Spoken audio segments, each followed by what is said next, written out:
What has allowed some of these young players to not just jump in and kind of tread water, but be able to make an impact like they have? I think the job the guys have done with the Wranglers, not just this year, but in years past, have put them in a position where they're confident and comfortable in their ability and how they have to play. Second, I think it would be the guys making them feel like they're a part of it. So when they were all called up, it's not like they were like, these guys are only here for the time being. I think some of our older players did a really good job of incorporating them in the group right away.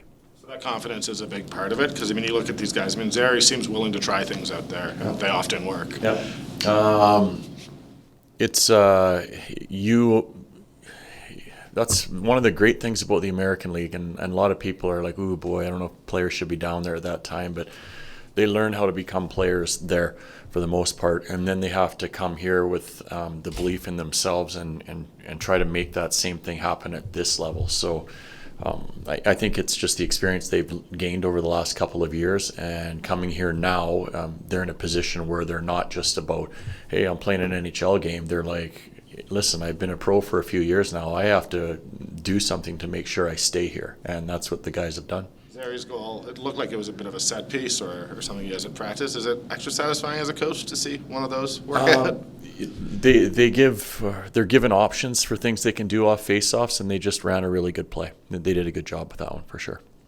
What can the effect of having Jacob Markstrom dialed in so early on in the game? How does that rub off on teammates in a game? When you see your goaltender at his best, or the way Jacob was in Montreal, it gives them a little bit extra confidence, knowing that if I happen to make a mistake, he's going to make a save tonight. So when you see a goaltender that's on the way he was, it just I think it puffs up your whole team a little bit because it allows them to play with a little bit more freedom, knowing that, hey, if something does happen, then we're okay because he's going to bail me out.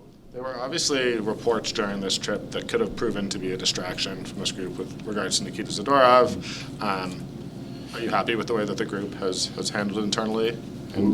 Yeah, we came back 500, and that's something that you always look to do. So now it's up to us to make sure we build off of that.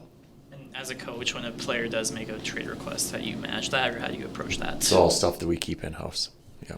Just going back to your earlier comment about the older guys helping some of the young players along. You've mentioned Nas and maybe the mentorship that he's brought, but the way he talks, it sounds like it's quite a hands-on role that he's taken. Maybe where do you see that in the way that he works with a guy like Connor Zary and Martin Pospisil? You know, I get a front row seat on the bench, and oftentimes when they do come back after their shifts, there is communication between them. Whether it's, hey, look for me here, or this is where I'm going to be the next time we find ourselves in that position, or a play didn't work, and he's like, don't worry about it. Next one, we'll make sure it works the same way. So I think he's just done a really good job of challenging them, pushing them, at the same time being very supportive of what they're trying to do. So I'm really pleased with the way Naz has been able to do that. He's taken not just one guy now, but last game we put Posp out there with him as well. So he's got two young guys, and I thought that was our best line, and that's a credit to Naz. Vancouver is obviously a big rival for Calgary as a city, but also the Flames and the Canucks, and they've gotten off to such a hot start. Does this game feel big tomorrow? Every game's big for us. So, we, like I said, we want to take some of the momentum that we've gained on this road trip, and we want to make sure that we come out with a real solid effort here tomorrow night. And some of the things that we're doing, we want to continue to do against a very good team. So, yeah, we're very aware of the start they've had and the season that some of their players have gotten themselves off to. So, we're excited about the opportunity to play them. Are you happy just with the way the team's out? 3 goalies and 3 different starting goalies for you guys in 3 games. I'm sure there's adjustments that sort of have to be made. Happy with the way they handled that? Yeah. The players or the goalies? Both, actually. Yeah, I thought the goalies, Vladdy got better in Toronto. Third period was his best period for sure, and I thought Dustin was good for us in Ottawa. 3 of the goals, there wasn't a lot he could do on, And then we know what Markey did last night. And in regards to the players, there's subtle differences that you'll have with them. Markey's he's an elite puck player. So there's a few things that are a little different when he's in the net for our defenseman for sure than the other 2 guys. But the rest of it's very similar, and there isn't much of a difference.